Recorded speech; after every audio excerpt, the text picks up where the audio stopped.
Jasmine Washington stands frozen in the narrow airplane aisle as passengers stare in shocked silence.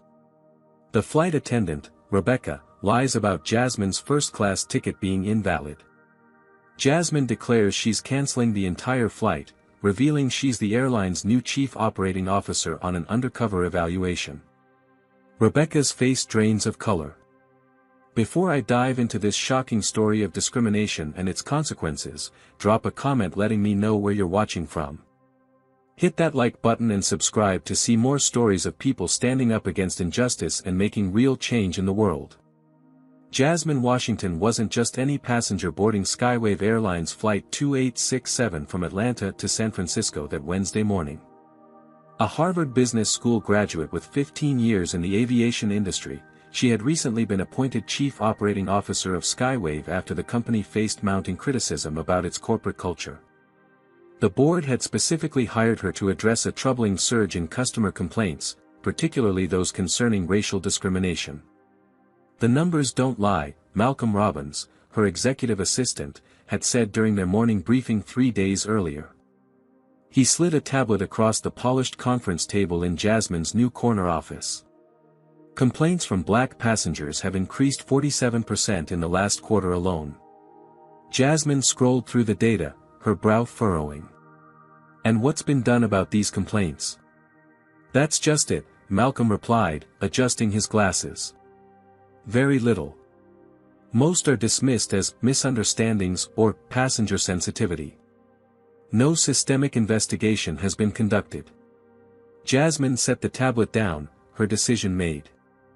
Then I'll conduct one myself. That's how Jasmine found herself planning an undercover evaluation of the airline service. She would experience Skywave as a regular customer, no executive perks, no special treatment, no advance notice to staff. Just a black woman traveling first class, like thousands of others every day. The morning of the flight, Jasmine dressed deliberately casual in dark jeans, a simple blouse, and minimal jewelry. She pulled her hair back in a neat bun and wore just enough makeup to look polished but not ostentatious. Nothing about her appearance screamed executive, and that was precisely the point. Atlanta International Airport buzzed with the usual morning chaos as Jasmine wheeled her carry-on through the terminal. She observed operations with a professional eye, noting efficiency at security checkpoints, staff interactions with diverse passengers, and overall airport management. So far, nothing flagged her attention, the normal frustrations of air travel seemed evenly distributed. Malcolm met her at a coffee shop near her gate, maintaining the pretense of a casual meeting rather than an official one. Your boarding pass, he said, sliding a folded printout across the table while passing her a latte. First class, seat 3A, as requested.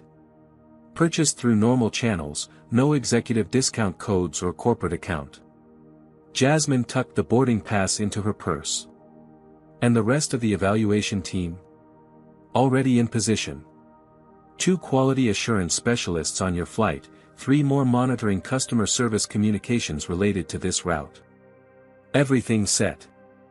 Malcolm hesitated, then added, just be prepared. The statistics suggest you may encounter resistance.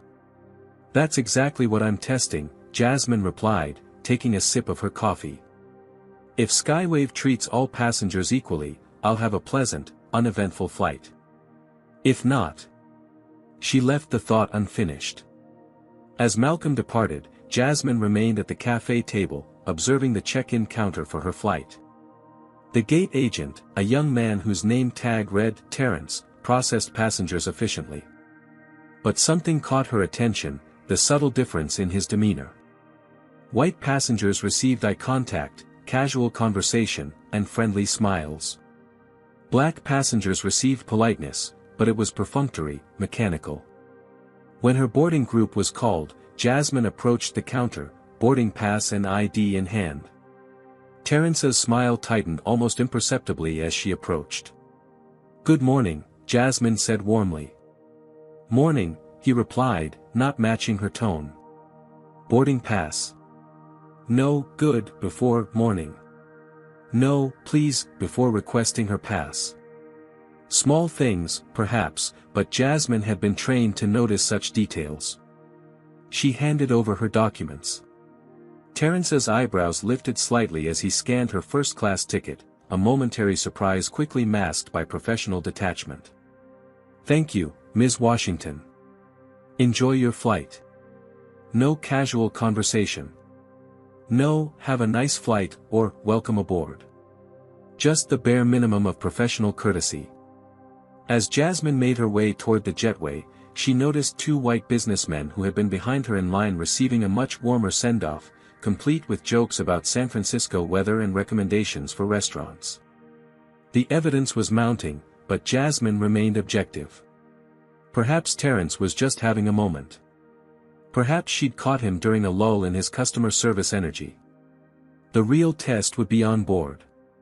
What she didn't know as she approached the aircraft door was just how definitive that test would be. The jetway stretched before Jasmine like a gauntlet, fluorescent lights creating harsh shadows as she rolled her carry-on toward the aircraft. Ahead, she could see the Skywave Airlines cabin crew greeting passengers at the door, the critical first impression that set the tone for the entire flight experience. Two flight attendants stood at the entrance. A tall man with salt and pepper hair whose name tag identified him as Gregory, and a blonde woman with a tight smile whose tag read Rebecca. Gregory welcomed each passenger with the same practiced warmth. Rebecca, however, seemed to be conducting her own invisible sorting process, her greeting varying subtly depending on who stepped across the threshold. As Jasmine approached, she activated the voice recorder application on her phone, a standard practice during her evaluations. She observed Rebecca's expression shift, the professional smile becoming just a fraction less genuine, her eyes conducting a rapid assessment. "Welcome aboard," Rebecca said, her tone noticeably cooler than it had been for the elderly white couple ahead of Jasmine. "Thank you," Jasmine replied with genuine warmth, meeting Rebecca's eyes directly. "I'm looking forward to the flight." Rebecca's gaze flicked to Jasmine's boarding pass, lingering on the one that designated first class. Something hardened in her expression, but she merely nodded and gestured toward the left. "First class is to your left," she said, her tone carrying a subtle note of skepticism. Behind Jasmine, a tall white man in an expensive suit approached the door. Immediately, Rebecca's demeanor transformed. "Good morning, sir. Welcome aboard Flight 2867 to San Francisco. First class is to your left, and I'll be taking care of you today. Can I help you with that bag?" The contrast was striking, and Jasmine noted it carefully in her mental evaluation. The businessman, Darren Thompson, seemed to notice it too, his eyes meeting Jasmine's briefly in a moment of uncomfortable recognition. As Jasmine made her way down the narrow first-class aisle, she became aware of being watched.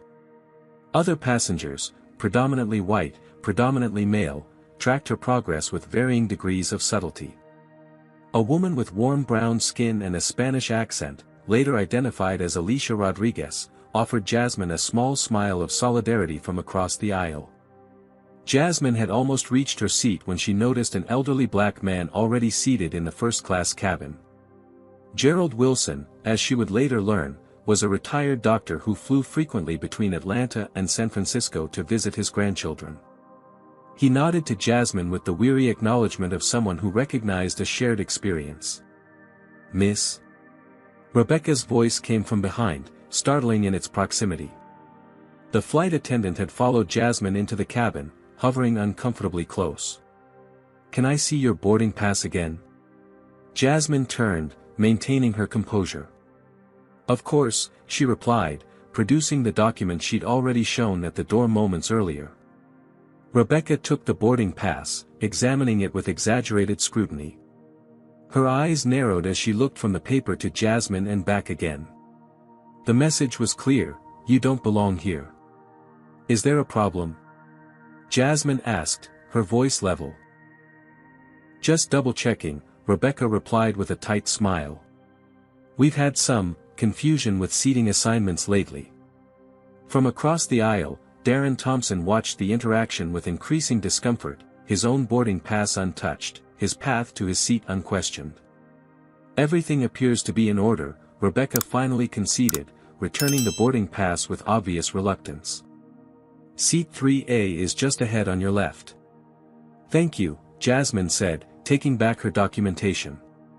As she continued toward her seat, Jasmine could hear Rebecca's dramatically different tone as she greeted the passengers behind her. Mr. Thompson. So lovely to have you with us again. Can I get you a pre-departure beverage once you're settled? Jasmine stowed her carry-on in the overhead compartment and settled into the spacious first-class seat, her mind processing the interactions she'd observed.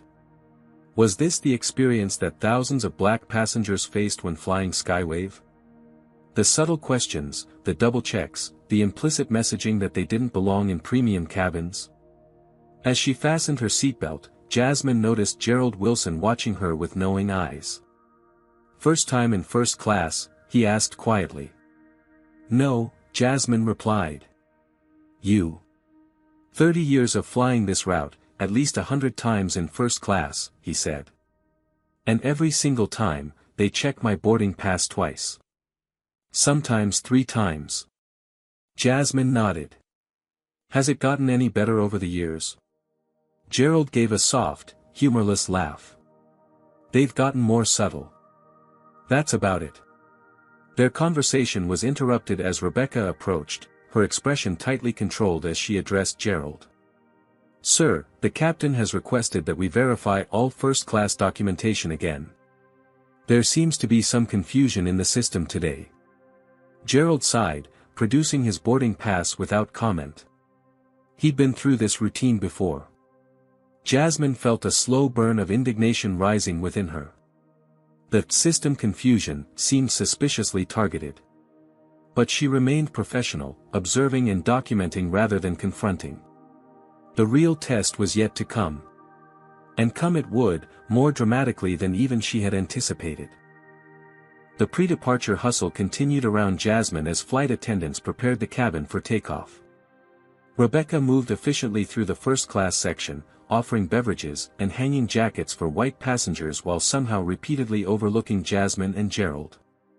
The pattern was so consistent it couldn't be coincidence. When Jasmine finally raised her hand to request a water, Rebecca's smile tightened.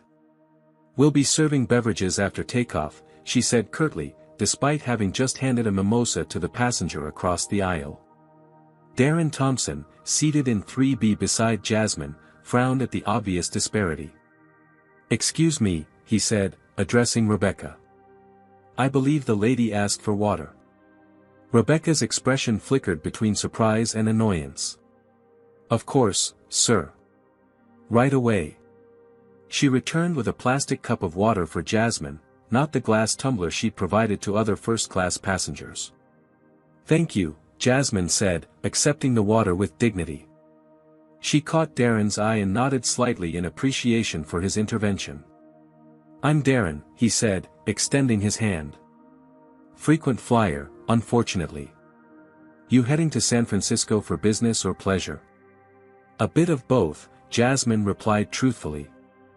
I'm Jasmine. Their conversation was interrupted by a commotion at the front of the cabin. A new passenger had boarded late, a young white woman rushing to claim the last first-class seat, 1D. Rebecca immediately attended to her, taking her coat and offering a full selection of pre-departure beverages. As the final preparations for departure continued, Jasmine observed Rebecca engaging in animated conversation with another flight attendant, Melissa, both of them glancing repeatedly in her direction. Their whispered exchange grew increasingly intense until Rebecca finally nodded decisively and approached Jasmine's seat with Melissa hovering nervously behind her. Excuse me, Ms. Washington, Rebecca said, her voice pitched to Carrie. There seems to be an issue with your seating assignment. Conversations around them quieted as passengers tuned in to the developing situation. What sort of issue? Jasmine asked calmly, though she already suspected what was coming. Our system is showing that seat 3A should be unoccupied on this flight, Rebecca stated, despite the first-class cabin being clearly not full. I'll need to see your boarding pass again. Jasmine retrieved her boarding pass from her purse and handed it over without comment. Rebecca made a show of examining it closely. This appears to be for a different flight, she declared. That's not possible, Jasmine replied evenly. The gate agent scanned it when I boarded, and it was accepted. Rebecca's expression hardened. Nevertheless, there's clearly been a mistake. We have a seat available in economy if you'd like to continue on this flight. The implication was clear, you don't belong in first class. Darren Thompson shifted uncomfortably beside her. That's ridiculous, he muttered. I watched you board with a valid first-class pass. Other passengers were now openly watching the confrontation. Alicia Rodriguez looked outraged. Gerald Wilson shook his head in resigned familiarity with the situation. I'd like to speak with the captain, Jasmine said firmly. The captain is preparing for departure and can't be disturbed, Rebecca replied automatically. Now, if you'll gather your belongings, I can escort you to your new seat in economy. I paid for first class, Jasmine stated, her voice level but authoritative. My boarding pass is valid for this flight, this seat. The gate agent verified it, the scanner verified it. There is no legitimate reason for me to move. Rebecca's face flushed. Ma'am, I need you to lower your voice.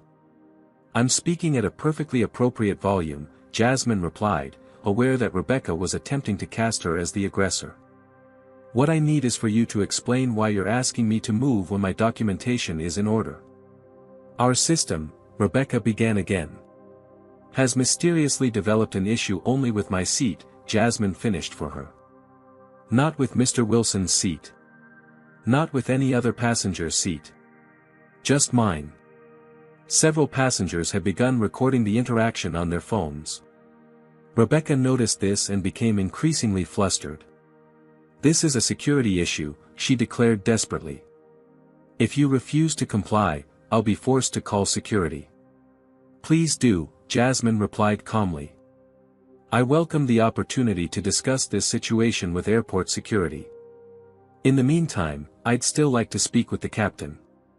The captain is busy, Rebecca insisted, her voice rising.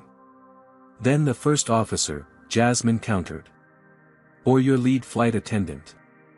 Someone in a position of authority who can verify that your system is actually showing a discrepancy. Rebecca's composure finally cracked. Look, we all know what's happening here. There's been a mistake with your ticket, and there's a perfectly good seat in economy where you belong. Why are you making this so difficult? The cabin went silent. The phrase, where you belong, hung in the air, its implication unmistakable. Darren Thompson stood up. I'd like to speak with the captain as well. This is unacceptable. Sir, please stay out of this, Rebecca snapped. No, I don't think I will, Darren replied firmly. I've witnessed this entire interaction, and it's abundantly clear what's happening here. Alicia Rodriguez had also risen from her seat. I am recording this, she announced. This discrimination is not okay. Rebecca looked around wildly as she lost control of the situation. Everyone needs to take their seats immediately. This is a security issue. The only security issue here is your discriminatory treatment of a legitimate first-class passenger, Gerald Wilson stated, his quiet dignity cutting through the chaos. Passengers in economy had begun to notice the commotion, craning their necks to see what was happening in first class. The atmosphere in the cabin had transformed from pre-departure routine to tense standoff. This is your final warning, Rebecca threatened, though it was clear she had no actual plan for what would happen after this final warning. No, Jasmine said, rising to her feet. This is yours.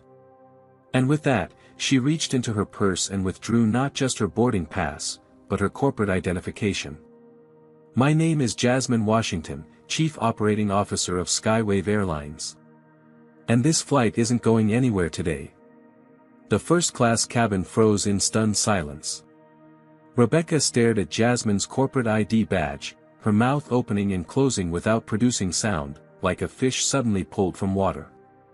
The glossy badge with Jasmine's executive portrait and gold C-suite designation gleamed under the cabin lights, impossible to dismiss or explain away. I don't understand, Rebecca finally stammered, her voice barely audible. "I think you do," Jasmine replied evenly.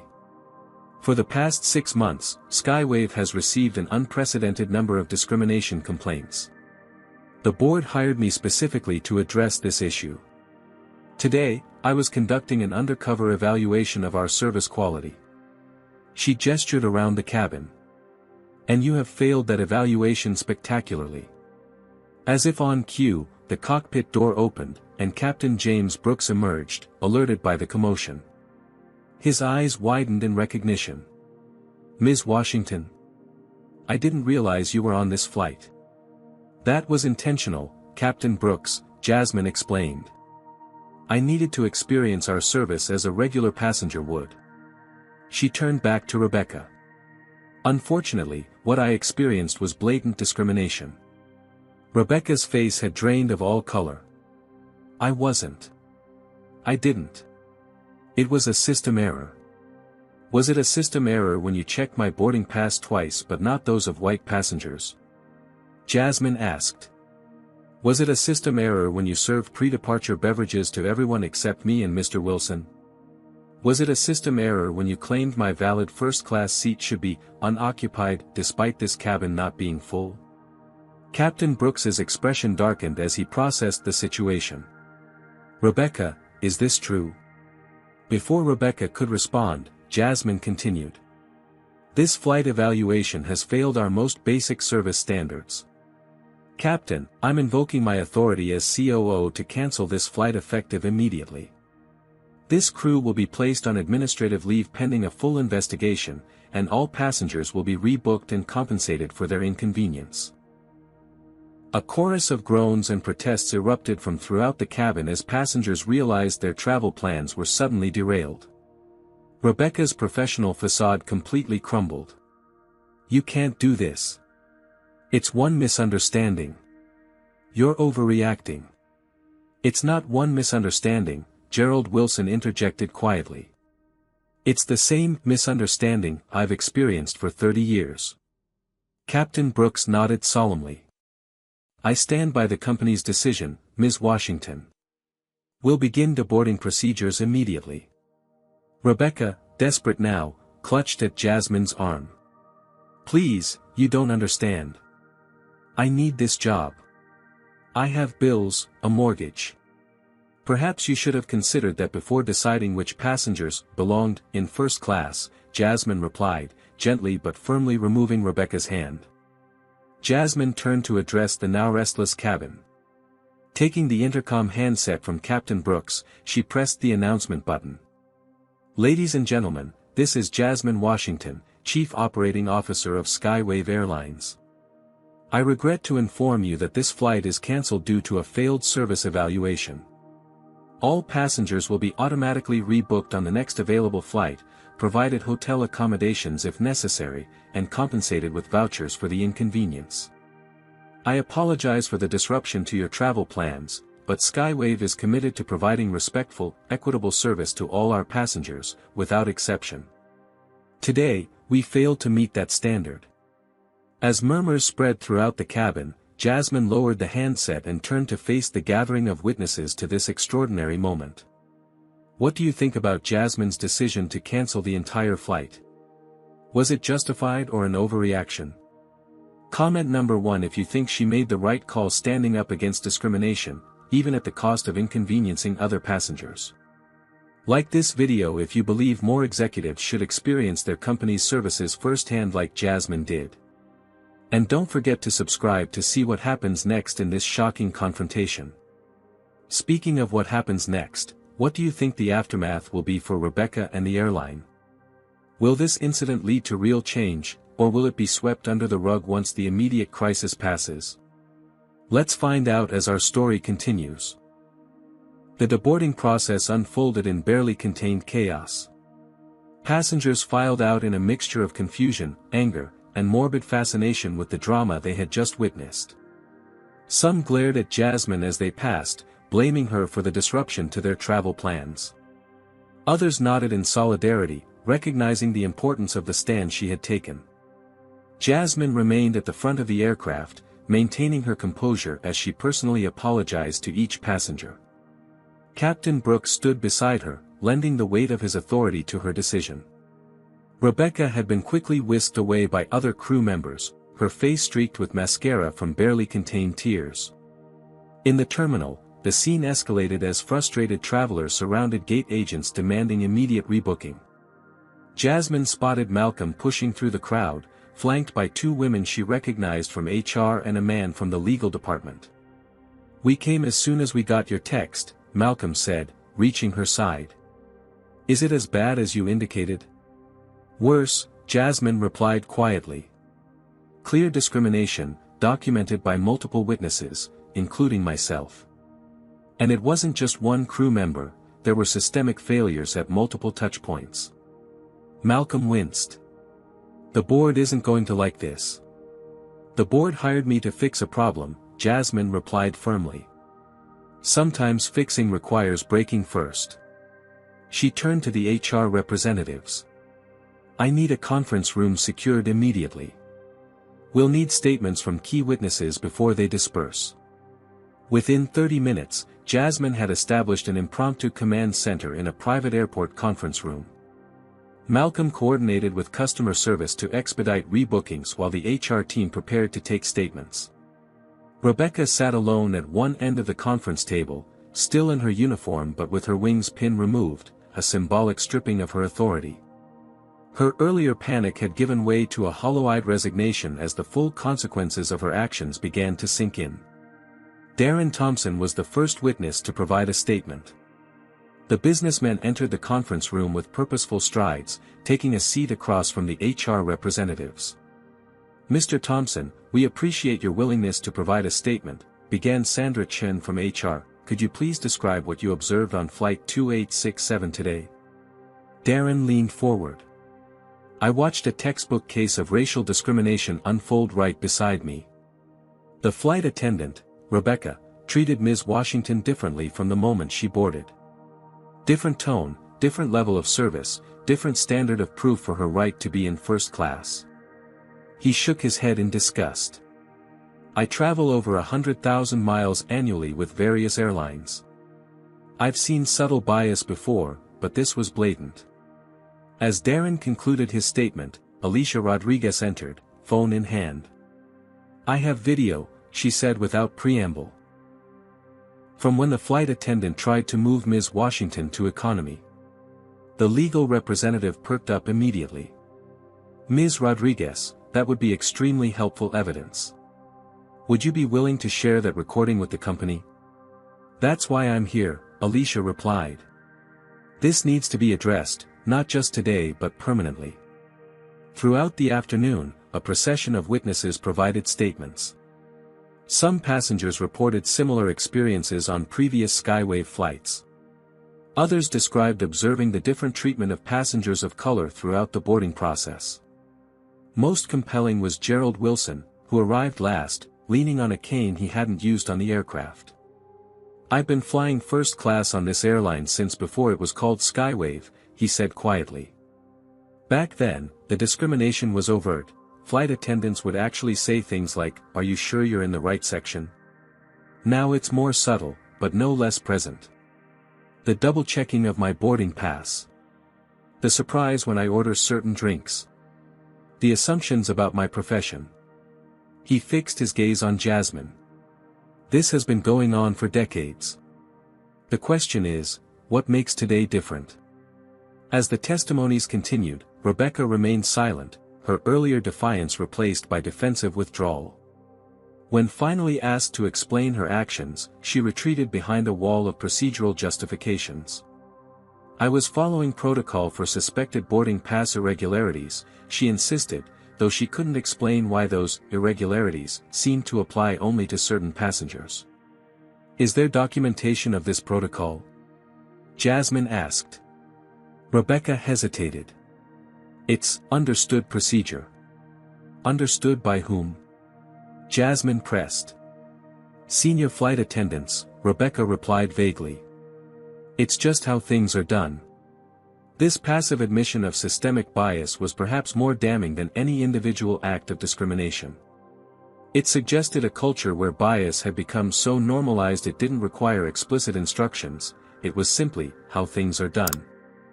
As the conference room emptied, Jasmine found herself face to face with Rebecca for the first time since the aircraft. "Do you understand why your actions today were unacceptable?" Jasmine asked directly. Rebecca's jaw tightened. "I was just doing my job." "Your job is to provide equal service to all passengers, regardless of race, gender, or any other characteristic," Jasmine corrected. "Not to decide who belongs in which cabin based on your personal biases." "It wasn't about race," Rebecca protested weakly. "It was about the system." "The system you couldn't actually show anyone," Jasmine noted. "The system that somehow only flagged certain passengers." "That system?" Rebecca fell silent, her defense crumbling under scrutiny. As the impromptu investigation wrapped up, Malcolm approached Jasmine with a grim expression. "Social media's exploding. Someone uploaded video of the confrontation. It's gone viral with the hashtag #FlyingWhileBlack." Jasmine nodded, unsurprised. "The board meeting I requested?" "Scheduled for 5 p.m. at headquarters," Malcolm confirmed. "Transportation is waiting." As Jasmine gathered her materials, Gerald Wilson approached one last time. "Ms. Washington," he said quietly, "thank you for what you did today. But the real test isn't what happens on one flight. It's what happens next."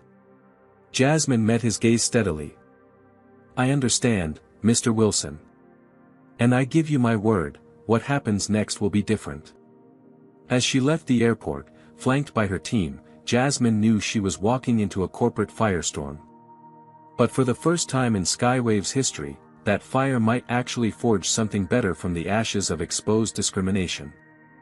The Skywave Airlines headquarters in downtown Atlanta projected an image of serene corporate confidence. Its glass and steel facade reflected the late afternoon sun as Jasmine's car pulled into the executive parking area. But behind that gleaming exterior, chaos reigned. Jasmine could feel it the moment she stepped into the lobby, the heightened tension, the nervous glances from staff who had clearly heard about the morning's events. Her executive assistant Malcolm kept pace beside her, updating her in hurried whispers as they moved toward the elevator. "Stock is down 4% already on the news," he reported. "PR has been fielding calls non-stop from every major network and publication. The video has over 2 million views and counting." "Board members?" Jasmine asked, stepping into the private executive elevator. "All en route or already here?" "None happy." Malcolm grimaced. "Howard Blackwell is particularly vocal." Jasmine nodded, unsurprised. Howard Blackwell, the longest-serving board member, represented the old guard of the airline industry, men who viewed diversity initiatives as necessary evils rather than vital transformations. "And Rebecca?" "HR has her in a holding pattern. The union rep arrived about an hour ago. They're waiting on the outcome of the board meeting." The elevator doors opened directly into the executive floor's reception area, where Jasmine was immediately intercepted by Valerie Chang, Skywave's harried director of public relations. "We need to issue a statement immediately," Valerie insisted, falling into step with them. "Social media is crucifying us. CNN is running the story at the top of the hour." "No statement until after the board meeting," Jasmine replied firmly. "I won't have my response undermined or watered down by committee." Valerie looked like she might argue further, but something in Jasmine's expression stopped her. Instead, she handed over a tablet. "These are the hashtags currently trending. Hashtag #FlyingWhileBlack is the primary one, but hashtag Skywave discrimination and hashtag boycott Skywave are gaining traction fast." Jasmine scanned the social media firestorm as she continued toward the boardroom. The video, captured by Alicia Rodriguez, had been edited to focus on the most damning moments of the confrontation, Rebecca suggesting Jasmine belonged in economy, the double-checking of her boarding pass, the threat to call security. Without context, it looked even worse than it had in person. "Damage control options?" Jasmine asked, returning the tablet. "Standard playbook would be a formal apology, termination of the employee involved, mandatory sensitivity training announcement, and a donation to an appropriate civil rights organization, Valerie recited. The standard playbook is precisely why we're in this situation, Jasmine replied. We need systemic change, not performative damage control. They reached the boardroom doors, where Malcolm gave Jasmine's arm a supportive squeeze before peeling off to his adjacent office. Valerie hung back, clearly excluded from the high-level meeting to come. Jasmine straightened her shoulders and pushed open the heavy wooden doors. The Skywave Board of Directors, 11 men and 2 women, predominantly white, sat around a massive conference table. Conversation ceased abruptly as she entered. At the head of the table, CEO Richard Harrington gestured to the empty chair at his right. Jasmine, he said, his tone carefully neutral. We've been waiting. I apologize for the delay, she replied, taking her seat. I was securing witness statements while they were still fresh. Yes, about that, Howard Blackwell interjected from across the table. Would you care to explain why you unilaterally decided to cancel a full commercial flight, strand 300 passengers, and generate what might be the worst PR crisis this company has faced in a decade? Jasmine met his gaze evenly. I'd be happy to explain, Howard. But first, I'd like to present the evidence. Over the next 30 minutes, Jasmine methodically laid out what she had observed and experienced, the discriminatory treatment, the escalating confrontation, the systemic failures at multiple levels. She played selected clips from witness videos and read excerpts from their statements. This isn't an isolated incident, she concluded. This is a culture of discrimination that has become so normalized within our company that employees don't even recognize it as wrong anymore. They call it protocol or procedure, but what it really amounts to is racial profiling of our own paying customers. Silence followed her presentation, broken only by the sound of Richard Harrington tapping his pen against the polished table. Even if everything you've presented is accurate, Howard finally said, canceling an entire flight seems like an extreme overreaction. Couldn't this have been handled more discreetly? Discreetly, Jasmine repeated, letting the word hang in the air. You mean swept under the rug? Hidden away with a private reprimand and a form letter of apology? That's exactly how we've been handling these incidents for years, Howard, and it's precisely why they continue to happen. She stood, commanding the room's attention, and displayed a series of graphs on the boardroom's main screen. These are our customer satisfaction metrics, broken down by demographic. Notice anything? The disparity was impossible to ignore. Black passengers consistently reported lower satisfaction scores across every service category. And here, she continued, advancing to the next slide, are our customer retention rates. We lose black first-class passengers at 3 times the rate of white passengers. That represents millions in lost revenue annually. Richard Harrington leaned forward. What are you suggesting, Jasmine? I'm not suggesting anything, she replied firmly. I'm telling you what needs to happen. Skywave requires a complete overhaul of its training programs, service protocols, and corporate culture. Starting today.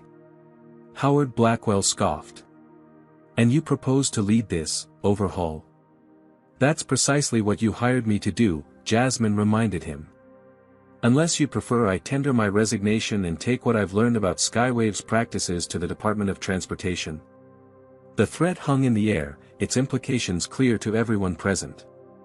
A DOT investigation would make today's social media crisis look like a minor hiccup. That won't be necessary, Richard interjected smoothly, shooting Howard a warning glance. The board brought you on specifically to address these issues. We should give you the latitude to do so. He turned to the other directors. Wouldn't you agree? One by one, the board members nodded, some more reluctantly than others. Howard Blackwell remained the lone holdout, his expression thunderous. And what about Rebecca Martin? He demanded.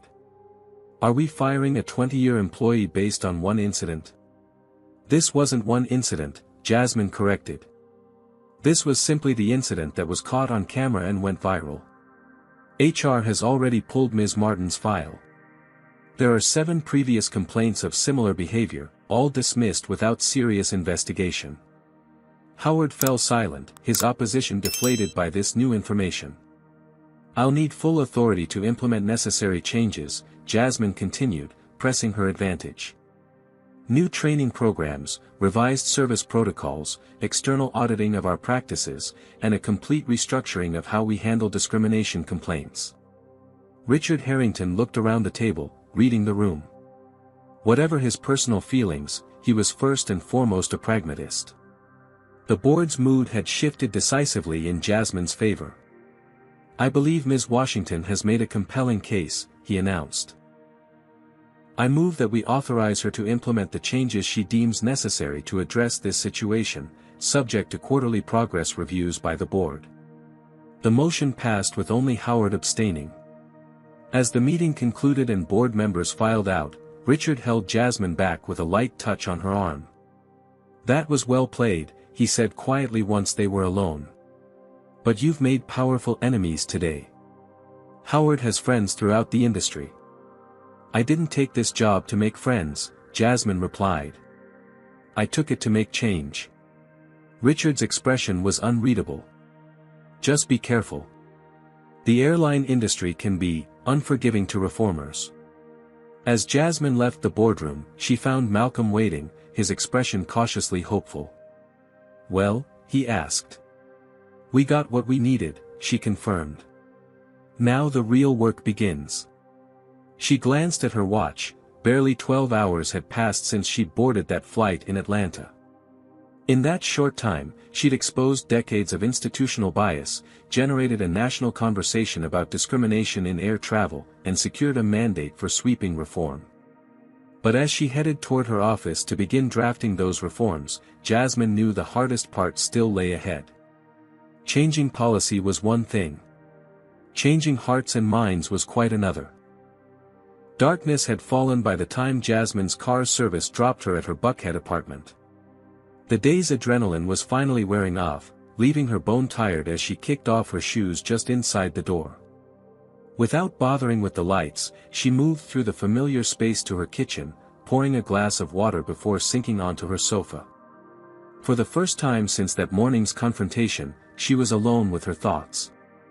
Her phone buzzed relentlessly, media requests, social media notifications, messages from friends and family who had seen the viral video. She silenced it without looking, needing this moment of quiet reflection. The apartment's floor-to-ceiling windows offered a panoramic view of Atlanta's glittering skyline, the city where she'd been born and raised, where her parents had participated in civil rights marches decades before she was born. What would they think of today's events? Almost on cue, her landline rang, the private number only family knew. She smiled faintly as she answered. "I was wondering when you'd call, Dad." William Washington's deep chuckle came through the line. "Your mother and I have been watching the news all day. Our daughter, the viral sensation." "Not exactly how I planned to make headlines," Jasmine admitted. "Plans rarely survive contact with reality," her father replied, his tone growing serious. "Are you okay, baby girl?" The simple question cracked something in Jasmine's carefully maintained composure. Her eyes burned with sudden tears. I don't know," she answered honestly. "It needed to happen. I don't regret it. But it takes something out of you," her father finished. "Fighting these battles always does." William Washington knew this truth intimately. As one of the first black executives at a major Southern bank in the 1970s, he'd faced discrimination far more overt than what Jasmine had experienced today. "Your mother wants to know if you've eaten," he said, lightening the moment. Jasmine laughed despite herself. "Tell Mom I'm fine. I'll grab something later." "She won't like that answer," William warned. "Expect her to show up tomorrow with enough food to feed your entire office." After promising to call them in the morning, Jasmine hung up and let her head fall back against the sofa cushions. The conversation had centered her, reminding her of the broader context of her actions today. Her thoughts drifted to her own history with discrimination, the college professor who'd expressed surprise at her academic excellence, the first-round interview where she'd been mistaken for janitorial staff, the countless times she'd been second-guessed or overlooked in meetings dominated by white male voices. Each incident had shaped her, forged her into someone determined to change systems rather than merely navigate them. But each had also taken a toll, requiring her to compartmentalize her anger and hurt to function in professional spaces not designed for her. Today, those compartments had finally reached capacity. Her phone buzzed again, a text from Darren Thompson, the businessman who had witnessed the confrontation on the plane. He'd given her his card after providing his statement. Just checking in. Saw the news coverage. You've started something important today. If you need an ally in the corporate world, consider me in your corner. The message was followed by another, also, my firm uses Skywave for all corporate travel. 2.3 million in annual bookings. I've informed our travel department will be watching the changes you implement very closely. Jasmine smiled. Allies in unexpected places. Another notification appeared, an email from Gerald Wilson, the elderly black passenger. The subject line read simply, "Thank you." The body contained just one line, "My grandchildren will fly in a different world because of what you did today." These messages offered counterbalance to the others flooding in, the hate mail, the threats, the social media users calling her oversensitive or claiming she'd played the race card. The inevitable backlash had begun almost immediately, with conservative commentators questioning her motivations and minimizing the discrimination she'd experienced.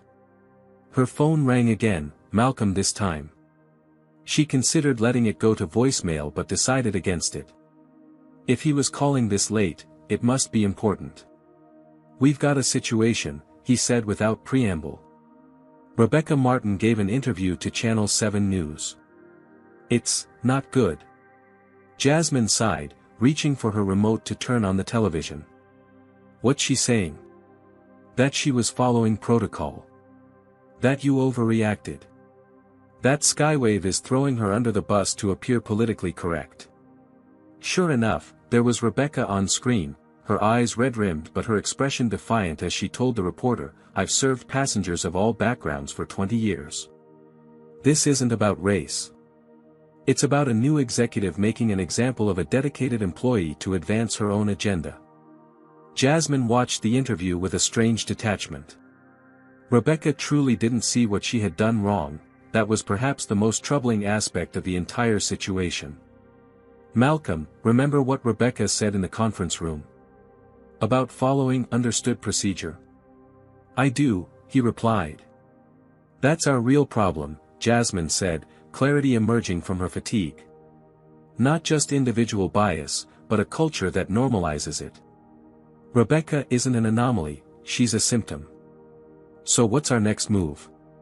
Jasmine considered the question, weighing competing priorities. "We need to be strategic. If we focus solely on Rebecca, we're missing the bigger picture. But we also can't appear to excuse what happened." She made a decision. "Draft a statement acknowledging the incident without naming Rebecca specifically. Emphasize that this reflects systemic issues we're committed to addressing. And start putting together a task force. I want representatives from every level of operations, especially frontline employees." "What about the union?" Malcolm asked. "They're already preparing to fight any disciplinary action against Rebecca." "Schedule a meeting with union leadership for tomorrow morning," Jasmine replied. "We need them as partners, not adversaries. This isn't about punishing one flight attendant, it's about changing a culture." After ending the call, Jasmine remained on the sofa, staring at the muted television where the news had moved on to other stories. The momentary clarity she'd felt began to dissolve into the complexity of what lay ahead. Changing Skywave wouldn't be accomplished with one dramatic stand or a single viral moment. It would require sustained, unglamorous work, revising training materials, establishing new accountability measures, rebuilding trust with customers and employees alike. And all of it would face resistance from those invested in the status quo. As she finally rose to prepare for bed, Jasmine caught her reflection in the window glass, a solitary figure against the backdrop of the city lights. The woman who had boarded that flight this morning had been testing a hypothesis about her company's culture. The woman returning home tonight carried the weight of confirming it. But she also carried something else, a mandate for change and the authority to implement it. Today had been a crucible, but from it emerged a clearer purpose and a stronger resolve. As she drifted towards sleep, Jasmine's thoughts returned to Gerald Wilson's email, "My grandchildren will fly in a different world because of what you did today." That different world wouldn't arrive overnight. But after today, its journey had undeniably begun. 3 weeks after the incident that had catapulted Skywave Airlines into an unwanted spotlight, Jasmine stood at the front of the company's largest training facility, surveying the assembled flight crews. Faces, some receptive, others guarded, looked back at her from rows of seats that mimicked an aircraft cabin. "The easy thing," she began, her voice carrying through the room without need of a microphone, "would be to blame a single employee for what happened 3 weeks ago. To call it an isolated incident, fire the person responsible, and declare the problem solved." She paused, making eye contact with several attendees. "That would also be a lie." A murmur ran through the audience. Some shifted uncomfortably in their seats. "The truth is more challenging. What happened on that flight wasn't an anomaly, it was the predictable outcome of systemic issues within our company culture. Issues that have gone unaddressed for too long." Behind Jasmine, a screen displayed Skywave's new initiative, Equal Skies. Building a culture of inclusion. The logo featured a gradient of skin tones forming the company's signature blue hue. "Starting today, every Skywave employee will participate in this comprehensive training program. Not because we think you're all biased," she clarified, "but because we all, myself included, have unconscious biases that affect our interactions and decisions." The program Jasmine had developed was unlike the typical corporate diversity training, those perfunctory PowerPoint presentations that employees endured rather than engaged with. Instead, she had brought in experts in unconscious bias, behavioral psychology, and customer experience design to create something truly transformative. Dr. Elaine Chen, a renowned diversity consultant, stepped forward to explain the approach. "This isn't about making anyone feel guilty," Dr. Chen assured the audience. "It's about awareness and tools. Understanding how biases form, recognizing them in action, and developing concrete strategies to ensure they don't impact your professional decisions." As the introduction concluded and attendees broke into smaller workshop groups, Jasmine circulated through the room, observing dynamics and occasionally participating in discussions. The responses varied widely. Some employees leaned in eagerly, relieved that long-standing issues were finally being addressed. Others sat with arms crossed, radiating skepticism or defensiveness. During a coffee break, a senior flight attendant named Michael approached Jasmine in the hallway. "I've been with Skywave for 22 years, he said without preamble. "And I've watched colleagues treat passengers differently based on race, gender, appearance, you name it. I've reported it through proper channels more times than I can count." He shook his head. "Nothing ever changed. Until now." "Why do you think that is?" Jasmine asked. Michael considered the question. "Because before, it was just paperwork. A form that disappeared into HR. Now there's a face to it, yours. And consequences that actually matter." This insight confirmed Jasmine's next initiative. That afternoon, she unveiled a new reporting system for passengers and employees to document instances of discrimination or bias. Unlike the previous process, reports would be reviewed by an independent committee including external experts, and submitters would receive follow-up on actions taken. "Accountability requires transparency," Jasmine explained to the assembled team leaders. "No more reports vanishing into administrative black holes." Not all the changes were met with such understanding. The pilots' union representatives pushed back against new evaluation metrics that included assessment of their interactions with diverse crew members. "We're focused on flying the aircraft safely," argued Captain Reynolds, a veteran pilot with decades of experience. "This feels like mission creep." Jasmine countered calmly, a cockpit where certain crew members feel unwelcome or unheard isn't operating at peak safety. The culture we create affects every aspect of our operation, including safety. Throughout these challenging weeks, Jasmine made a point of spending time with the passengers who had witnessed the original incident. Gerald Wilson, the elderly black first-class regular, became something of an informal advisor, sharing his decades of observations about discrimination in air travel. "The small things matter most," he told her during lunch in the Skywave executive dining room. "It's not usually about being denied service outright. It's the tone of voice. The extra questions. The subtle message that you don't quite belong." Jasmine had incorporated these insights into the training program, emphasizing the cumulative impact of microaggressions that might seem insignificant in isolation. Perhaps the most significant change came in staffing. After an extensive search, Jasmine appointed Jordan Baker, a black woman with 15 years of experience in premium cabin service, as the new head of in-flight training. Jordan's first task was to review and revise the understood procedures that Rebecca had cited, the unwritten rules that had allowed discrimination to flourish under the guise of professional discretion. "If it's not written down, it's not a procedure," became Jordan's mantra as she standardized service protocols to ensure consistent treatment of all passengers. The changes weren't limited to Skywave's internal operations. Jasmine initiated partnerships with historically black colleges and universities to create pipelines for diverse talent in aviation. She established a customer advisory board specifically focused on the experiences of passengers of color. And she commissioned an industry-wide study on discrimination in air travel, positioning Skywave as a leader in addressing an issue many competitors preferred to ignore. These initiatives didn't go unnoticed. Trade publications highlighted Skywave's transformation. Competitors began examining their own practices, if only to avoid similar public relations crises. And regulatory agencies, long criticized for minimal enforcement of anti-discrimination policies in aviation, announced new compliance reviews prompted in part by Skywave's voluntary disclosures. Not all the feedback was positive. Social media remained divided, with some users praising the changes while others dismissed them as woke virtue signaling. Conservative commentators accused Jasmine of implementing a radical agenda.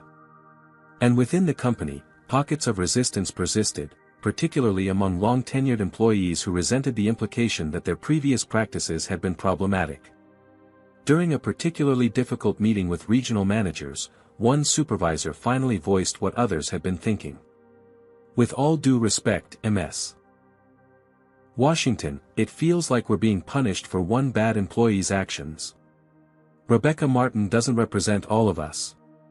Jasmine considered her response carefully. "You're right that Rebecca doesn't represent everyone at Skywave. But ask yourselves this: how did she last 20 years without anyone effectively addressing her behavior? What systems allowed that to happen? Those are the systems we're changing, not because everyone is like Rebecca, but because our organization enabled her." This framing, focusing on systems rather than individuals, gradually shifted the conversation from defensiveness to constructive engagement. Employees began to see themselves not as targets of criticism but as agents of positive change. By the end of the third week, early results showed promise. Customer satisfaction scores among passengers of color had already improved marginally. Employee reporting of problematic behaviors had increased, suggesting greater awareness and willingness to address issues. And applications for employment at Skywave had surged, particularly among diverse candidates attracted by the company's new reputation for addressing bias head-on. As Jasmine reviewed these preliminary metrics in her office late one evening, Malcolm arrived with an unexpected update. "Rebecca Martin has completed her sensitivity training program," he reported. "Her union rep is requesting a meeting to discuss potential reinstatement." Jasmine raised an eyebrow. "What's your assessment?" Malcolm hesitated. "The trainers report she's shown genuine growth. Whether that translates to changed behavior in a high-pressure environment remains to be seen." "Schedule the meeting," Jasmine decided. "But make it clear that any return would be conditional and closely monitored." As Malcolm departed, Jasmine turned to the window, watching a Skywave aircraft making its final approach to Atlanta's airport, its lights cutting through the evening sky. In just 3 weeks, they had begun a transformation that many had deemed impossible. But the real test would come in the months and years ahead, when public attention had moved on and the pressure to maintain these changes diminished. The incident that had launched this journey had lasted less than 15 minutes. The work of ensuring it never happened again would take a lifetime. But as Jasmine watched another Skywave plane take off, climbing into the darkening sky, she felt something she hadn't expected: hope. Not the fragile hope of wishful thinking, but the substantial hope that comes from witnessing real change, however imperfect and incomplete. The transformation had truly begun. 6 months after the incident that had transformed both her career and Skywave Airlines, Jasmine Washington found herself once again in the first-class cabin of a flight from Atlanta to San Francisco. This time, however, there was no anonymity. Crew members nodded respectfully as she boarded, and several passengers recognized her from media coverage of Skywave's highly publicized reforms. "Welcome aboard, Ms. Washington," greeted the lead flight attendant, a woman named Tanya whose professional warmth extended identically to each passenger. "It's an honor to have you with us today." As Jasmine settled into her seat, she observed the boarding process with an evaluator's eye. The changes were subtle but significant: consistent greeting protocols, standardized verification procedures applied equally to all passengers, and crew members trained to recognize and correct their own biases in real time. 6 months of intensive work had transformed Skywave's customer service approach. The Equal Skies initiative had expanded from training to a comprehensive overhaul of company culture. Employee surveys showed increased job satisfaction across demographics. Customer complaints related to discrimination had decreased by 64%. And perhaps most tellingly, Skywave's market share among Black and minority travelers had increased substantially, proving that ethical practices could also be good business. Industry recognition had followed. Aviation Week had named Skywave Most Improved Airline in Customer Experience. 3 competitors had adopted similar anti-bias training programs. And congressional hearings on discrimination in air travel had featured Jasmine as an expert witness, elevating the conversation to a national level. Not all the changes had been smooth. The pilots' union had initially resisted new evaluation metrics until presented with data showing how inclusive cockpit cultures correlated with safety outcomes. Some long-tenured employees had opted for early retirement rather than adapt to new expectations. And a segment of customers, primarily older white men, had vocally declared they would take their business elsewhere, though Skywave's robust booking suggested they were a vocal minority rather than a significant exodus. Jasmine's attention was drawn to a new flight attendant moving confidently through the cabin, Jordan Baker's first successful hire under the revised recruitment protocols. The young woman, Zoe, handled a passenger's complex dietary request with effortless professionalism, a product of the revamped training program that emphasized responsive service for all passengers rather than assumptions based on appearance or status. As the boarding process continued, Jasmine opened her laptop to review the quarterly diversity metrics that had become a standard board presentation. The numbers told a compelling story of transformation. Diverse hiring had increased, promotion patterns had equalized, and retention of minority employees had improved dramatically. Skywave was becoming the employer of choice for aviation professionals from all backgrounds. Her review was interrupted by a familiar voice from the aisle. "Ms. Washington?" Jasmine looked up, momentarily startled. Rebecca Martin stood before her, not in Skywave's uniform but in the navy blue of Continental Airways. Her expression conveyed recognition mixed with obvious discomfort. "Rebecca," Jasmine acknowledged, closing her laptop. "I didn't expect to see you here." "I'm heading back to San Francisco," Rebecca explained, referring to the airline practice of staff traveling as passengers to position for their next assignment. "Continental hired me 3 months ago." An awkward silence followed, heavy with unspoken history. "May I?" Rebecca finally asked, gesturing to the momentarily empty seat beside Jasmine. Jasmine nodded, curious about what her former employee might say. Rebecca sat, her posture rigid. "I've been wanting to talk to you, but I wasn't sure if it would be appropriate to reach out." "And now?" Jasmine prompted. "And now it feels like, maybe it's time." Rebecca took a deep breath. "After everything happened, I was angry. I blamed you for destroying my career. I convinced myself I was the victim." Jasmine remained silent, allowing Rebecca the space to continue. "Part of my onboarding at Continental included their new bias awareness training, which, ironically, was modeled after the program you implemented at Skywave." A rueful smile crossed Rebecca's face. "The instructor used our incident as a case study. They didn't name names, but everyone knew." "That must have been difficult," Jasmine observed neutrally. "It was humiliating," Rebecca admitted. "But it was also necessary."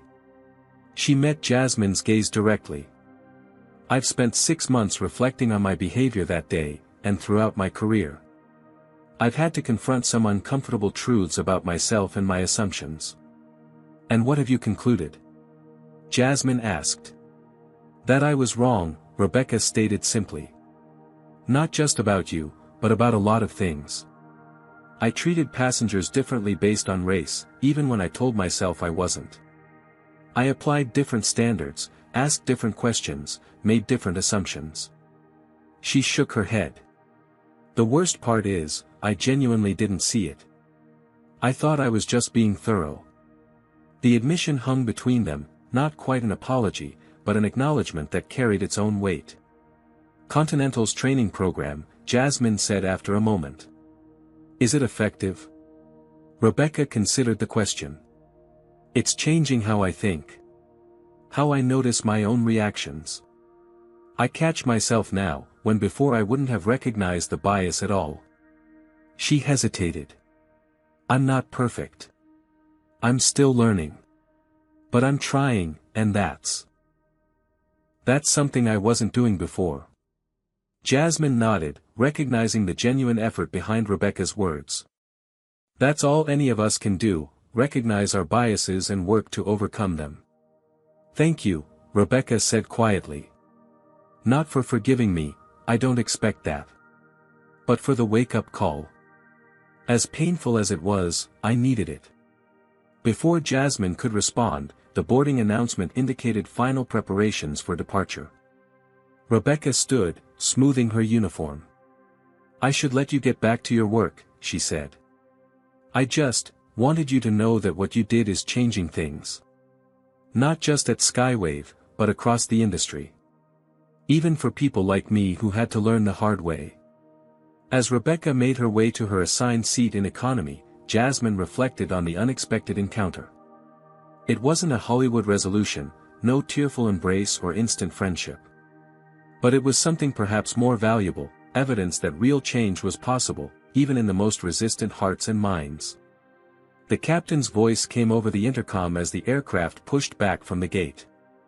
"Ladies and gentlemen, welcome aboard Skywave Flight 2867 to San Francisco. My name is Captain Williams, and I'm pleased to be flying with you today. Before we take off, I'd like to acknowledge a special passenger with us, our Chief Operating Officer, Jasmine Washington, whose leadership has transformed not just our airline but our entire industry's approach to inclusive service. We're proud to demonstrate Skywave's commitment to treating every passenger with equal respect and professionalism." A smattering of applause followed this announcement. Jasmine acknowledged it with a small nod, simultaneously appreciative of the recognition and aware that the work remained incomplete. As the aircraft accelerated down the runway and lifted into the clear blue sky, Jasmine gazed out the window at Atlanta receding below. 6 months ago, she had taken a stand that many had criticized as excessive, even career-ending. Today, that stand had become the foundation for industry-wide transformation. The path forward wasn't without challenges. Changing ingrained behaviors and institutional cultures required constant vigilance. Some would resist, others would backslide, and the work would never truly be finished. But with each flight that departed under Skywave's new protocols, with each crew member trained to recognize and correct bias, with each passenger treated with equal dignity regardless of appearance or background, the possibility of a truly equitable travel experience came closer to reality. As the aircraft climbed toward cruising altitude, Jasmine thought of Gerald Wilson's words from 6 months earlier, "My grandchildren will fly in a different world because of what you did today." Looking around the cabin, where crew members now provided consistent, respectful service to passengers of all backgrounds, Jasmine could see that different world taking shape. Not perfect, not complete, but unmistakably changing for the better. The aircraft banked gently toward the west, toward San Francisco and the Pacific beyond. New horizons indeed. ## lessons learned. Jasmine's story teaches us that meaningful change often requires bold action and unwavering commitment. By confronting discrimination directly rather than looking the other way, she transformed not just one airline but an entire industry. Her journey shows that systemic problems require systemic solutions. Addressing one incident isn't enough when the underlying culture enables bias. The story also highlights how privilege operates invisibly. Rebecca didn't recognize her discriminatory behavior because it was normalized within a system that never questioned it. True transformation requires people to examine their unconscious biases and the unwritten protocols that perpetuate inequality. Perhaps most importantly, we see that change is possible but never instantaneous. It takes continuous effort, institutional commitment, and personal accountability. The work of creating a more equitable world is ongoing. Each victory is meaningful but never the end of the journey. When we stand against discrimination, we create ripples that extend far beyond the initial confrontation. As Gerald Wilson noted, our actions today shape the world future generations will inhabit. What moments have you witnessed where someone stood up against discrimination? Has there been a time when you wished you had spoken up but didn't? Share your experiences in the comments below. If this story resonated with you, please hit that like button and subscribe for more powerful stories about overcoming injustice. Don't forget to share with friends who might need inspiration to take their own stand against discrimination. Thank you for joining me on this journey of reflection, and remember, one person with courage can make all the difference in creating a more equitable world.